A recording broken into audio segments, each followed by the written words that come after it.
국제해사기구 IMO가 북한의 해운안전 위협 행위를 거듭 비판하면서 북한 미사일 규탄 결의문을 받아들일 수 없다는 북한의 주장을 일축했습니다. 북한은 받아들일 수 없다는 주장을 되풀이했지만 곧바로 반박당했습니다. 첫 소식 박동정 기자가 보도합니다.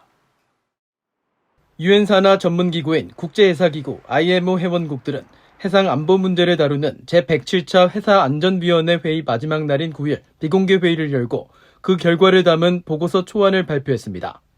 보고서 초안에 따르면 IMO 회원국들은 지난달 31일 채택된 북한의 탄도미사일 발사 규탄 결의문에 대해 평가하면서 북한의 사전 통보 없는 미사일 발사는 국제 항로에 큰 위험을 초래했고 선원들의 생명을 위협했으며 해당 항로 선박과 인접 국가 주민들에게 위험을 초래할 수 있으므로 IMO가 규탄 결의문에서 이 문제를 논의한 것은 적절했다고 밝혔습니다.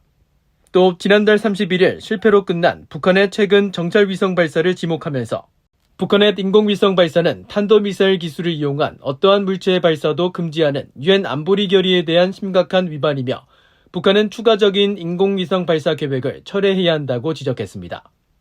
그러면서 북한은 항해 안전 위협 작전에 관한 경보 준수를 촉구하는 내용의 결의안을 고의적으로 무시하고 있다고 비판했습니다.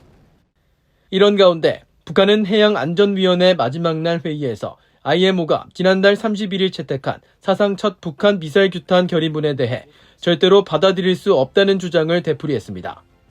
북한 대표단의 요청으로 보고서 초안에 담긴 성명에 따르면 북한은 자신들의 미사일 발사가 과학적 계산에 근거했으며 주변 국가의 안보와 국제 해운 안전에 위험을 초래한 적이 없다고 주장했습니다. 또 IMO가 규탄 결의문에서 제기한 문제들은 불합리하고 정치적인 것이라며 이러한 결의문 채택은 유엔 기술 전문기구인 IMO의 임무를 벗어난 것이라고 주장했습니다. 그러자 일본 대표단은 곧바로 반론권을 행사해 북한의 미사일 발사는 해상 안보에 심각한 위협이 된다는 점을 거듭 지적했습니다.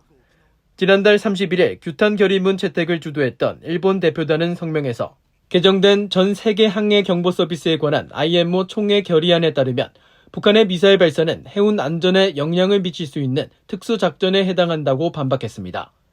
또한 미사일 발사에 관한 전 세계 항행 경보는 그런 작전이 시행되기 최소 5일 전까지 발령돼야 한다고 명시돼 있다며 북한이 이번 위성 발사에서 그 같은 사전 통보 의무도 지키지 않았음을 지적했습니다.